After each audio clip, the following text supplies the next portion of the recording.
ಇನ್ನು ಸಿ.ಟಿ. ರವಿ ಅವರನ್ನ ಬಂಧಿಸಿದ ಸಂದರ್ಭದಲ್ಲಿ ಆದಂತಹ ಕೆಲವು ಘಟನೆಗಳ ಬಗ್ಗೆ ಈಗ ಶಂಕೆ ವ್ಯಕ್ತವಾಗ್ತಾ ಇದೆ. ಅದರಲ್ಲೂ ಪೊಲೀಸರು ಸಿ.ಟಿ. ರವಿ ಅವರನ್ನ ಸುತ್ತಾಡಿಸಿದ್ದು ಈ ಬಗ್ಗೆ ಅನುಮಾನ ಮೂಡ್ತಾ ಇದೆ. ರಾತ್ರಿ ಇಡೀ ಪೊಲೀಸರು ಸಿ.ಟಿ. ರವಿ ಅವರನ್ನ ಈ ರೀತಿ ಸುತ್ತಾಡಿಸಿದ್ದು ಯಾಕೆ? ಬಿಜೆಪಿ ಪಾಳಯದಲ್ಲಿ ಇದು ದೊಡ್ಡ ಪ್ರಶ್ನೆಯಾಗಿದೆ. ಉದ್ದೇಶಪೂರ್ವಕವಾಗಿ ಈ ರೀತಿ ಮಾಡಿದ್ರ ಸಿ.ಟಿ. ರವಿ ಅವರನ್ನ ಸುತ್ತಾಡಿಸಿದ್ರ ಅಥವಾ ಸುರಕ್ಷತೆಯ ದೃಷ್ಟಿಯಿಂದ ಪೊಲೀಸರು ಈ ರೀತಿ ಸುತ್ತಾಡಿಸಿದ್ರ ಅನ್ನುವಂತಹ ಪ್ರಶ್ನೆ ಇದೆ. ಇದರ ಜೊತೆಗೆ ಕಲ್ಲಿನ ಕ್ರಷರ್ ಪ್ರದೇಶಕ್ಕೂ ಕೂಡ ಪೊಲೀಸರು ಇವರನ್ನ ಕರೆದೊಯ್ದಿದ್ರಂತೆ. ಸಿ.ಟಿ. ರವಿ ಅವರು ಕೂಗಿ ಹೇಳ್ತಾ ಇದ್ರು, ಗಂಭೀರ ಆರೋಪವನ್ನ ಮಾಡ್ತಾ ಇದ್ರು, ಇವ್ರು ನನ್ನ ಕೊಲೆ ಮಾಡ್ತಾರೆ, ಇವ್ರು ನನ್ನ ಸಾಯಿಸ್ಬಿಡ್ತಾರೆ ಅಂತ. ಯಾಕೆ ಈ ರೀತಿ ಕಲ್ಲಿನ ಕ್ವಾರಿ ಪ್ರದೇಶಕ್ಕೆ ಕರ್ಕೊಂಡು ಹೋದ್ರು, ಏನ್ ಕತೆ ಅನ್ನುವಂತಹ ಪ್ರಶ್ನೆಗಳು ಈಗ ಬಿಜೆಪಿ ಅವರನ್ನ ಕಾಡ್ತಾ ಇದೆ.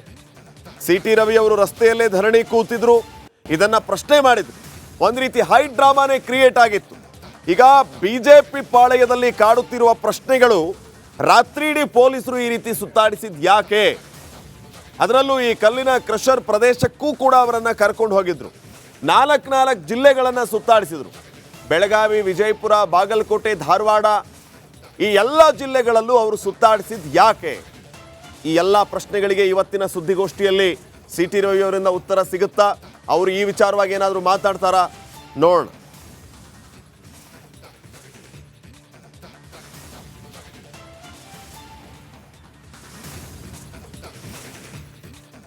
ಇನ್ನು ಸಿ.ಟಿ. ರವಿ ಅವರ ಹೇಳಿಕೆ ವಿಚಾರಕ್ಕೆ ಸಂಬಂಧಪಟ್ಟಂತೆ ಡಿಸಿಎಂ ಡಿ.ಕೆ. ಶಿವಕುಮಾರ್ ಅವರು ಮಾತಾಡಿದ್ದಾರೆ. ನೇರವಾಗಿ ಡಿ.ಕೆ. ಶಿವಕುಮಾರ್ ಸಿ.ಟಿ. ರವಿ ಅವರನ್ನ ಪ್ರಶ್ನೆ ಮಾಡ್ತಾ ಇದ್ದಾರೆ. ಲಕ್ಷ್ಮೀ ಹೆಬ್ಬಾಳ್ಕರ್ ಅವರ ಬಗ್ಗೆ ಈ ರೀತಿ ಮಾತಾಡಿದ್ದು ಸರಿನಾ? MLC CT. ರವಿ ಉಂಟು, ಕೋರ್ಟ್ ಉಂಟು, ಅದು ಏನಾಗುತ್ತೆ ನೋಡೋಣ. MLC CT. ರವಿ ಅವರದ್ದು ಹರಕಲು ಬಾಯಿ ಅಂತ ಹೇಳಿ ಆಕ್ರೋಶವನ್ನ ವ್ಯಕ್ತಪಡಿಸಿದ್ದಾರೆ ಡಿ.ಕೆ. ಶಿವಕುಮಾರ್.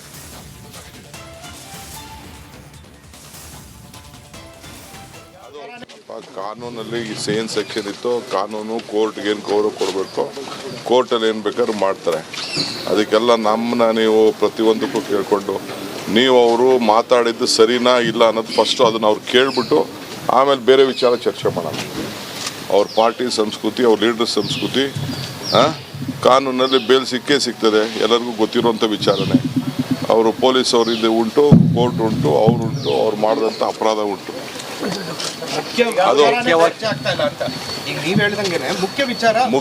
ಮುಖ್ಯ ವಿಚಾರ ಮಾತಾಡಿರೋದು ಅವರ ಭಾಷೆ, ಅವರ ಸಂಸ್ಕೃತಿ, ಅರಕಲು ಬಾಯಿ ವಿಚಾರ. ಹಿಂದೆ ಜಯಮಾಲ ವಿಚಾರಕ್ಕೂ ಹಿಂಗೆ ಮಾತಾಡಿದ್ರು, ಸಿದ್ದರಾಮಯ್ಯಗೂ ಹಿಂಗೆ ಮಾತಾಡಿದ್ರು. ಬೇರೆ ಬೇರೆ ಇದು ನಿತ್ಯ ಸುಮಂಗಲಿ ಅಂತ ಅಸೆಂಬ್ಲಿಲೂ ಒಂದ್ಸತಿ ನಡೆದಿತ್ತು, ಇದು ನಡೆದಿದೆ. ಇದು ಸರಿನಾ ಇಲ್ವಾ ಅಂತ ದೊಡ್ಡ ಮಟ್ಟಕ್ಕೆ ಒಂದು ನ್ಯಾಷನಲ್ ಪಾರ್ಟಿ ಲೀಡ್ರು. ನನಗೂ ಬಗ್ಗೆ ಭಾಳ ಸಿಂಪತಿ ಇದೆ. ಒಳ್ಳೆ ಕಲ್ಚರ್, ಚಿಕ್ಕಮಂಗ್ಳೂರು ಜನ ಅಂದರೆ ಒಳ್ಳೆ ಕಲ್ಚರ್ ಜನ.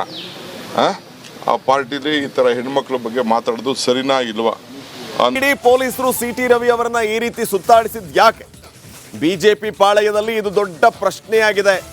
ಉದ್ದೇಶಪೂರ್ವಕವಾಗಿ ಈ ರೀತಿ ಮಾಡಿದ್ರ ಸಿ.ಟಿ. ರವಿ ಅವರನ್ನ ಸುತ್ತಾಡಿಸಿದ್ರ ಅಥವಾ ಸುರಕ್ಷತೆಯ ದೃಷ್ಟಿಯಿಂದ ಪೊಲೀಸರು ಈ ರೀತಿ ಸುತ್ತಾಡಿಸಿದ್ರ ಅನ್ನುವಂತಹ ಪ್ರಶ್ನೆ ಇದೆ.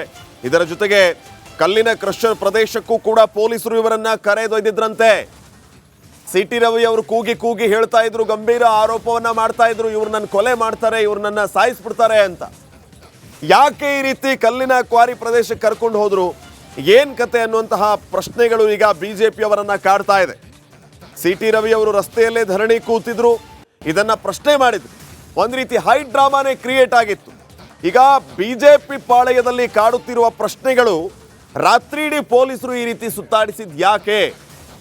ಅದರಲ್ಲೂ ಈ ಕಲ್ಲಿನ ಕ್ರಷರ್ ಪ್ರದೇಶಕ್ಕೂ ಕೂಡ ಅವರನ್ನ ಕರ್ಕೊಂಡು ಹೋಗಿದ್ರು. ನಾಲ್ಕು ಜಿಲ್ಲೆಗಳನ್ನ ಸುತ್ತಾಡಿಸಿದ್ರು. ಬೆಳಗಾವಿ, ವಿಜಯಪುರ, ಬಾಗಲಕೋಟೆ, ಧಾರವಾಡ, ಈ ಎಲ್ಲ ಜಿಲ್ಲೆಗಳಲ್ಲೂ ಅವರು ಸುತ್ತಾಡಿಸಿದ್ ಯಾಕೆ? ಈ ಎಲ್ಲ ಪ್ರಶ್ನೆಗಳಿಗೆ ಇವತ್ತಿನ ಸುದ್ದಿಗೋಷ್ಠಿಯಲ್ಲಿ ಸಿ.ಟಿ. ರವಿ ಅವರಿಂದ ಉತ್ತರ ಸಿಗುತ್ತಾ? ಅವರು ಈ ವಿಚಾರವಾಗಿ ಏನಾದರೂ ಮಾತಾಡ್ತಾರಾ? ನೋಡೋಣ.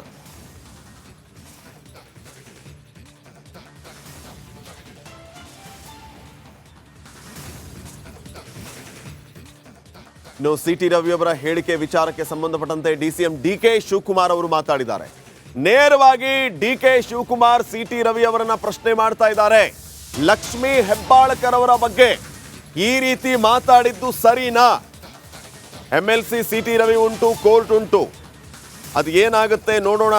MLC CT. ರವಿ ಅವರದ್ದು ಹರಕಲು ಬಾಯಿ ಅಂತ ಹೇಳಿ ಆಕ್ರೋಶವನ್ನ ವ್ಯಕ್ತಪಡಿಸಿದ್ದಾರೆ ಡಿ.ಕೆ. ಶಿವಕುಮಾರ್.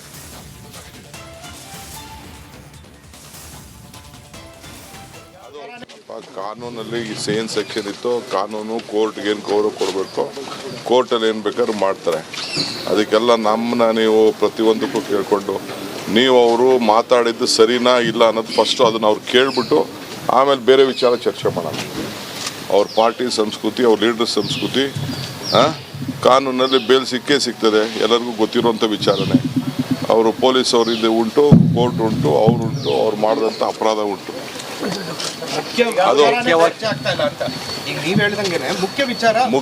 ಮುಖ್ಯ ವಿಚಾರ ಮಾತಾಡಿರೋದು ಅವರ ಭಾಷೆ, ಅವರ ಸಂಸ್ಕೃತಿ, ಅರಕಲು ಬಾಯಿ ವಿಚಾರ. ಹಿಂದೆ ಜಯಮಾಲ ವಿಚಾರಕ್ಕೂ ಹಿಂಗೆ ಮಾತಾಡಿದ್ರು, ಸಿದ್ದರಾಮಯ್ಯಂಗೂ ಹಿಂಗೆ ಮಾತಾಡಿದ್ರು. ಬೇರೆ ಬೇರೆ ಇದು ನಿತ್ಯ ಸುಮಂಗಲಿ ಅಂತ ಅಸೆಂಬ್ಲಿಲೂ ಒಂದ್ಸತಿ ನಡೆದಿತ್ತು, ಇದು ನಡೆದಿದೆ. ಇದು ಸರಿನಾ ಇಲ್ವಾ ಅಂತ ದೊಡ್ಡ ಮಟ್ಟಕ್ಕೆ ಒಂದು ನ್ಯಾಷನಲ್ ಪಾರ್ಟಿ ಲೀಡ್ರು. ನನಗೂ ಬಗ್ಗೆ ಭಾಳ ಸಿಂಪತಿ ಇದೆ. ಒಳ್ಳೆ ಕಲ್ಚರ್, ಚಿಕ್ಕಮಂಗ್ಳೂರು ಜನ ಅಂದರೆ ಒಳ್ಳೆ ಕಲ್ಚರ್ ಜನ. ಆ ಪಾರ್ಟಿಲಿ ಈ ಥರ ಹೆಣ್ಮಕ್ಳ ಬಗ್ಗೆ ಮಾತಾಡೋದು ಸರಿನಾ ಇಲ್ವಾ? MLC CT ರವಿ ವಿಚಾರವಾಗಿ ಹೋಮ್ ಮಿನಿಸ್ಟರ್ ಪರಮೇಶ್ವರ್ ಕೂಡ ಮಾತಾಡಿದ್ದಾರೆ. ಸದ್ಯಕ್ಕೆ CT ರವಿ ಅವರ ಕೇಸ್ ಕೋರ್ಟ್ ಅಂಗಳದಲ್ಲಿ ಇರೋದ್ರಿಂದ ಆ ಬಗ್ಗೆ ನಾನು ಮಾತಾಡೋದಿಲ್ಲ, ಯಾವುದೇ ಹೇಳಿಕೆ ನೀಡೋದಿಲ್ಲ ಅಂತ ಬೆಂಗಳೂರಿನಲ್ಲಿ ಗೃಹ ಸಚಿವ ಪರಮೇಶ್ವರ್ ಹೇಳಿಕೆ ನೀಡಿದ್ದಾರೆ. 4 ಜಿಲ್ಲೆಗಳಲ್ಲಿ CT ರವಿ ಸುತ್ತಿಸಿದರ ವಿಚಾರದ ಬಗ್ಗೆಯೂ ಕೂಡ ನನಗೇನು ಗೊತ್ತಿಲ್ಲ, ಪೊಲೀಸರಿಂದ ಈ ಬಗ್ಗೆ ಮಾಹಿತಿ ಬಂದ ಬಳಿಕ ತಿಳಿಸ್ತೀನಿ ಅಂತ ಹೇಳಿ ಪರಮೇಶ್ವರ್ ಅವರು ಹೇಳಿದ್ದಾರೆ.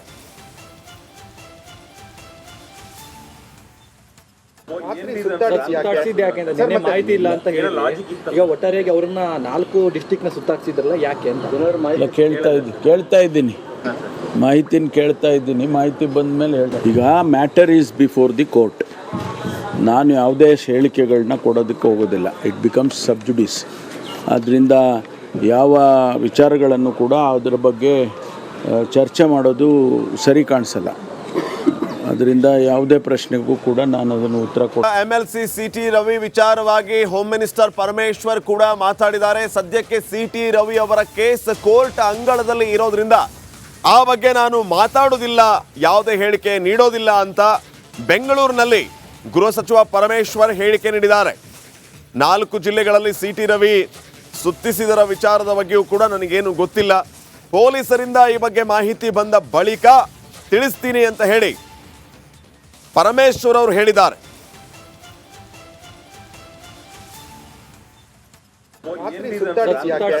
ನಿನ್ನೆ ಮಾಹಿತಿ ಇಲ್ಲ ಅಂತ ಹೇಳಿ ಈಗ ಒಟ್ಟಾರೆಯಾಗಿ ಅವ್ರನ್ನ 4 ಡಿಸ್ಟಿಕ್ನ ಸುತ್ತಾಕ್ಸಿದ್ರಲ್ಲ, ಯಾಕೆ ಅಂತ ಕೇಳ್ತಾ ಇದ್ದೀನಿ ಮಾಹಿತಿನ ಕೇಳ್ತಾ ಇದ್ದೀನಿ. ಮಾಹಿತಿ ಬಂದ ಮೇಲೆ ಹೇಳಿ. ಈಗ matter is before the court. ನಾನು ಯಾವುದೇ ಹೇಳಿಕೆಗಳನ್ನ ಕೊಡೋದಕ್ಕೆ ಹೋಗೋದಿಲ್ಲ. It becomes sub judice. ಆದ್ದರಿಂದ ಯಾವ ವಿಚಾರಗಳನ್ನು ಕೂಡ ಅದರ ಬಗ್ಗೆ ಚರ್ಚೆ ಮಾಡೋದು ಸರಿ ಕಾಣಿಸಲ್ಲ. ಅದರಿಂದ ಯಾವುದೇ ಪ್ರಶ್ನೆಗೂ ಕೂಡ ನಾನು ಅದನ್ನು ಉತ್ತರ